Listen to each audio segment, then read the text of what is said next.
तीन दुख और उनके कारण पहले बताया जा चुका है कि आकस्मिक सुख दुख हर व्यक्ति के जीवन में आया करते हैं। इनसे सुर, मुनि, देव, दानव कोई भी नहीं बचता। भगवान श्री राम तक इस कर्म गति से छूट ना सके। सूरदास जी ने कहा है, कर्म गति टारे नाही टरे, गुरु वशिष्ठ पंडित बड़ ज्ञानी, रचि पचि लगन धरे, पिता मरण और हरण सिया को, वन में विपत्ति परे। वशिष्ठ जैसे गुरु के होते हुए भी प्रभु श्री राम कर्म गति को टाल ना सके।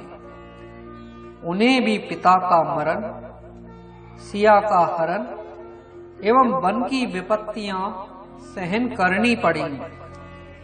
यह विपत्तियां कहीं से अकस्मात टूट पड़ती हैं या ईश्वर नाराज होकर दुख दंड देता है, ऐसा समझना ठीक नहीं होगा। पंचाध्यायी का निश्चित मत है कि सब प्रकार के दुख अपने ही बुलाने से आते हैं। रामायण का मत भी इस संबंध में यही है। काहू न को दुख सुख कर दाता, निज निज कर्म भोग सब भ्राता। दूसरा कोई भी प्राणी या पदार्थ किसी को दुख देने की शक्ति नहीं रखता। सब लोग अपने ही कर्मों का फल भोगते हैं और उसी भोग से रोते चिल्लाते रहते हैं। जीव की पीछे से ऐसी कठोर व्यवस्था बनी हुई है जो कर्मों का फल तैयार करती रहती है। मछली पानी में तैरती है, उसकी पूंछ पानी को काटती हुई पीछे पीछे एक रेखा सी बनाती चलती है। सांप रेंगता जाता है और रेत पर उसकी लकीर बनती जाती है। जो काम हम करते हैं उनके संस्कार बनते जाते हैं। बुरे कर्मों के संस्कार स्वयं बोई हुई कटीली झाड़ी की तरह अपने लिए ही दुखदाई बन जाते हैं। अब हम तीन प्रकार के कर्म, उनके तीन प्रकार के स्वभाव एवं तीन तरह के फल की चर्चा करते हैं। सुख तो मनुष्य की स्वाभाविक स्थिति है, सुकर्म करना स्वभाव है, इसलिए सुख प्राप्त होना भी स्वाभाविक ही है। कष्ट दुख में होता है, दुख से ही लोग डरते घबराते हैं, उसी से छुटकारा पाना चाहते हैं। इसलिए दुखों का ही विवेचन यहाँ किया जाएगा। आरोग्य वर्धक शास्त्र और चिकित्सा शास्त्र दो अलग अलग शास्त्र हैं। इसी प्रकार सुख दुख के भी दो अलग विज्ञान हैं। सुख वृद्धि के लिए धर्माचरण करना चाहिए, जैसे कि स्वास्थ्य वृद्धि के लिए पौष्टिक पदार्थों का सेवन किया जाता है। दुख निवृत्ति के लिए, रोग का निवारण करने के लिए उसका निदान और चिकित्सा जानने की आवश्यकता है। कर्म की गहन गति की जानकारी प्राप्त करने से दुखों का मर्म समझ में आता है। दुखों के कारण को छोड़ देने से सहज ही दुखों से निवृत्ति हो जाती है।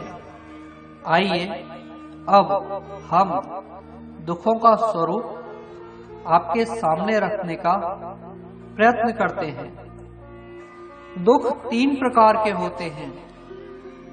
पहला दैविक, दूसरा दैहिक और तीसरा भौतिक। दैविक दुख वे कहे जाते हैं जो मन को होते हैं, जैसे चिंता, आशंका, क्रोध, अपमान, शत्रुता, विक्षोभ, भय, शोक आदि। दैहिक दुख होते हैं जो शरीर को होते हैं, जैसे रोग, चोट, आघात, विष आदि के प्रभाव से होने वाले कष्ट। और भौतिक दुख वे होते हैं जो अचानक अदृश्य प्रकार से आते हैं, जैसे भूकंप, दुर्भिक्ष, अतिवृष्टि, महामारी, युद्ध आदि। इन्हीं 3 प्रकार के दुखों की वेदना से मनुष्यों को तड़पता हुआ देखा जाता है। यह तीनों दुख हमारे शारीरिक, मानसिक और सामाजिक कर्मों के फल हैं। मानसिक पापों के परिणाम से दैविक दुख आते हैं। शारीरिक पापों के फल स्वरूप दैहिक और सामाजिक पापों के कारण भौतिक दुख उत्पन्न होते हैं।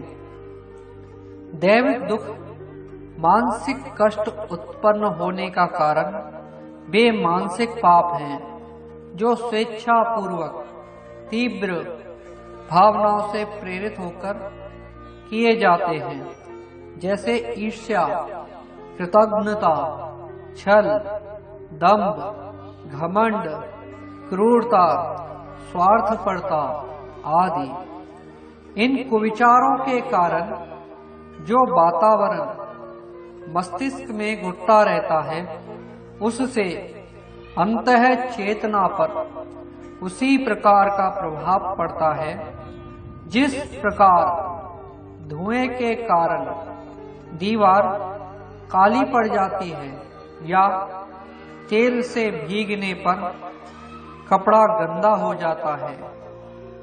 आत्मा स्वभावतः पवित्र है।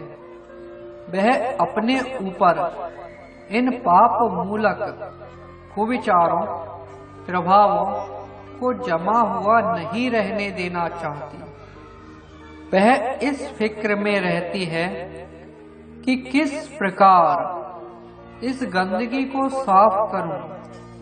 पेट में हानिकारक वस्तुएं जमा हो जाने पर पेट उसे उल्टी या दस्त से निकाल बाहर करता है। इसी प्रकार तीव्र इच्छा से जानबूझकर किए गए पापों को निकाल बाहर करने के लिए आत्मा आतुर हो उठती है। हम उसे जरा भी जान नहीं पाते, किंतु आत्मा भीतर ही भीतर उसके भार को हटाने के लिए अत्यंत व्याकुल हो जाती है। बाहरी मन स्थूल बुद्धि को उस अदृश्य प्रक्रिया का कुछ भी पता नहीं लगता, पर अंतर्मन चुपके ही चुपके ऐसे अवसर एकत्रित करने में लगा रहता है जिससे वह भार हट जाए। अपमान, असफलता, विक्षोभ, शोक, दुख आदि यदि प्राप्त होते हों, ऐसे अवसरों को मनुष्य कहीं से एक न एक दिन किसी प्रकार खींच ही लाता है, ताकि उन दुर्भावनाओं का, पाप संस्कारों का इन अप्रिय परिस्थितियों में समाधान हो जाए। शरीर द्वारा किए हुए चोरी, डकैती, व्यभिचार, अपहरण, हिंसा आदि में मन ही प्रमुख है। हत्या करने में हाथ का कोई स्वार्थ नहीं है, परंतु मन के आवेश की पूर्ति है। इसलिए इस प्रकार के कार्य जिनके करते समय इंद्रियों को सुख ना पहुंचता हो, मानसिक पाप कहलाते हैं। ऐसे पापों का फल मानसिक दुख होता है। स्त्री, पुत्र आदि प्रियजनों की मृत्यु, धननाश, लोक निंदा, अपमान, पराजय, असफलता, दरिद्रता आदि मानसिक दुख हैं। उनसे मनुष्य की वेदना उमड़ पड़ती है, शोक संताप उत्पन्न होता है, दुखी होकर रोता चिल्लाता है, आंसू बहाता है, सिर धुनता है। इससे वैराग्य के भाव उत्पन्न होते हैं और भविष्य में अधर्म ना करने एवं धर्म में प्रवृत्त रहने की प्रवृत्ति बढ़ती है। देखा गया है कि मरघट में, शमशान में स्वजनों की चिता रचते हुए ऐसे भाव उत्पन्न होते हैं कि जीवन का सदुपयोग करना चाहिए। धननाश होने पर मनुष्य भगवान को पुकारता है। पराजित और असफल व्यक्ति का घमंड चूर हो जाता है। नशा उतर जाने पर वह होश की बात करता है।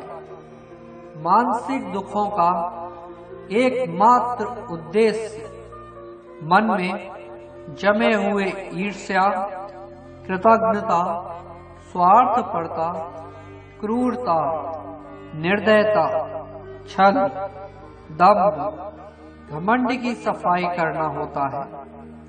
दुख इसलिए आते हैं कि आत्मा के ऊपर जमा हुआ प्रारब्ध कर्मों का पाप संस्कार निकल जाए। पीड़ा और वेदना की धारा उन पूर्व कृत्य प्रारब्ध कर्मों के निकृष्ट संस्कारों को धोने के लिए प्रकट होती है। दैविक मानसिक कष्टों का कारण समझ लेने के उपरांत अब दैहिक शारीरिक कष्टों का कारण समझना चाहिए। जन्मजात अपूर्णता एवं पैतृक रोगों का कारण पूर्व जन्म में उन अंगों का दुरुपयोग करना है। मरने के बाद सूक्ष्म शरीर रह जाता है। नवीन शरीर की रचना इस सूक्ष्म शरीर द्वारा होती है। इस जन्म में जिस अंग का दुरुपयोग किया जा रहा है वह अंग सूक्ष्म शरीर में अत्यंत निर्बल हो जाता है।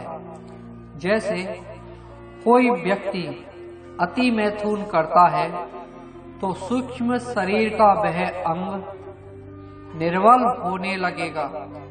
फलस्वरूप संभव है कि वह अगले जन्म में नपुंसक हो जाए। यह नपुंसकता केवल कठोर दंड नहीं है, वरन सुधार का एक उत्तम तरीका भी है।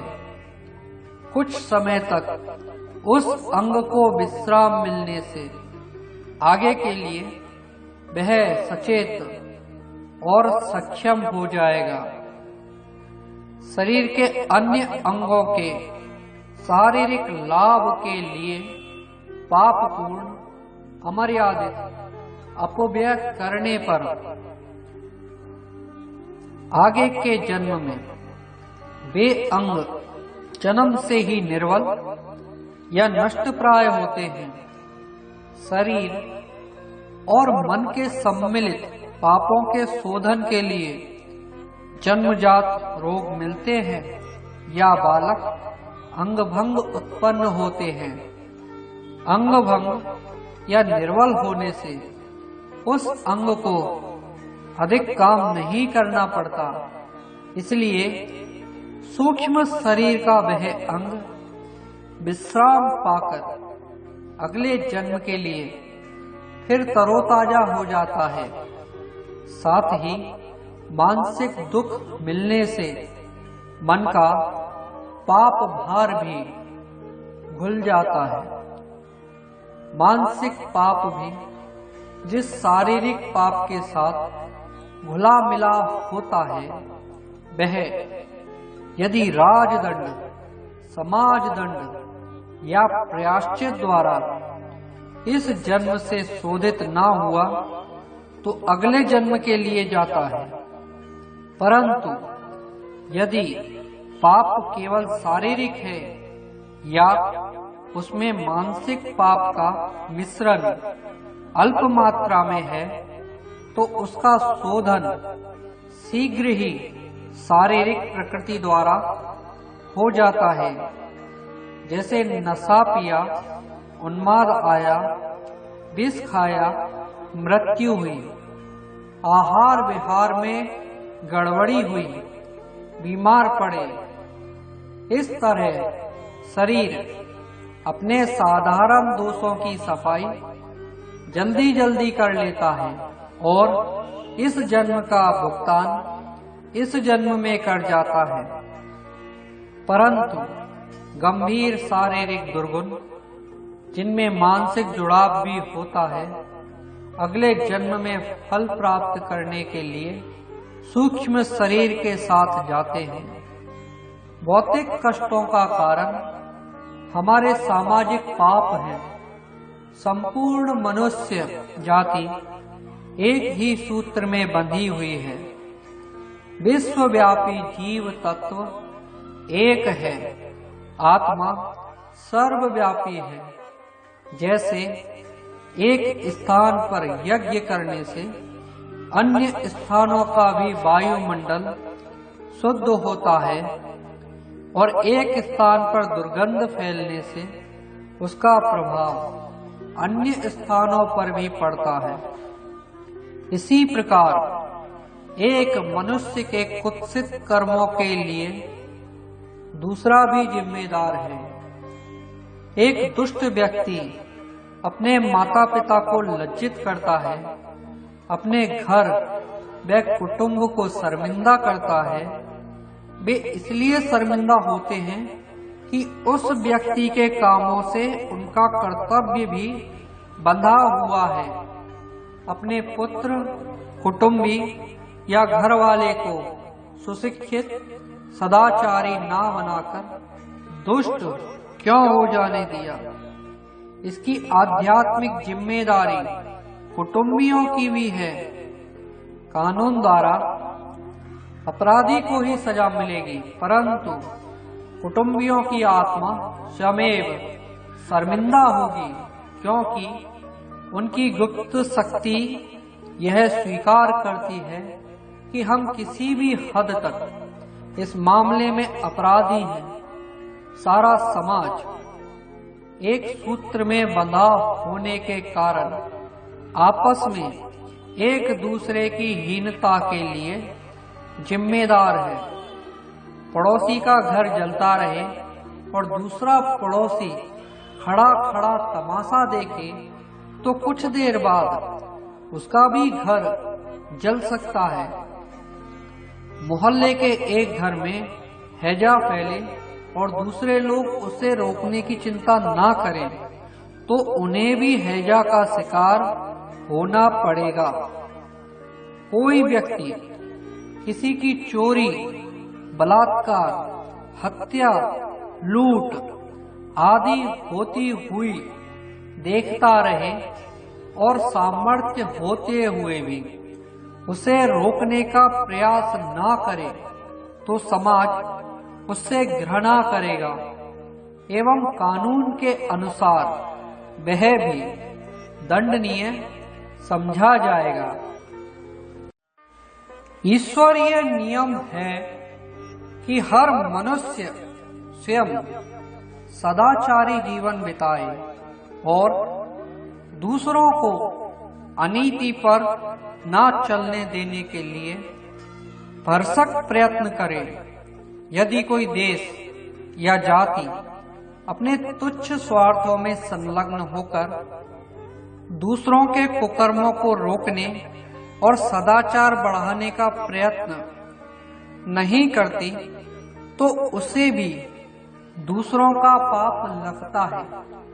उसी स्वार्थपरता के सामूहिक पाप से सामूहिक दंड मिलता है। भूकंप, अतिवृष्टि, दुर्भिक्ष, महामारी, महायुद्ध के कारण ऐसे ही सामूहिक दुष्कर्म होते हैं जिनमें स्वार्थपरता को प्रधानता दी जाती है और परोपकार की उपेक्षा की जाती है। देखा जाता है कि अन्याय करने वाले अमीरों की अपेक्षा मूक पशु की तरह जीवन बिताने वाले भोले भाले लोगों पर दैवी प्रकोप अधिक होते हैं। अतिवृष्टि, अनावृष्टि का कष्ट गरीब किसानों को ही अधिक सहन करना पड़ता है। इसका कारण यह है कि अन्याय करने वाले से अन्याय सहने वाला अधिक बड़ा पापी होता है। कहते हैं कि बुज़दिल जालिम का बाप होता है। कायरता में यह गुण है कि वह अपने ऊपर जुल्म करने के लिए किसी न किसी को न्योता भेजता है। भेड़ की ऊन गड़रिया छोड़ देगा तो दूसरा कोई न कोई उसे काट लेगा। कायरता, कमजोरी, अविद्या, स्वयं बड़े भारी पातक हैं। ऐसे पातकियों पर यदि भौतिक कोप अधिक हो तो कुछ आश्चर्य नहीं। संभव है कि उनकी कायरता को दूर करने एवं स्वाभाविक सतेजता जगाकर निष्पाप बना देने के लिए अदृश्य सत्ता द्वारा यह घटनाएं उपस्थित होती हों। यह भौतिक दुर्घटनाएं सृष्टि के दोष नहीं हैं, वरन अपने ही दोष हैं।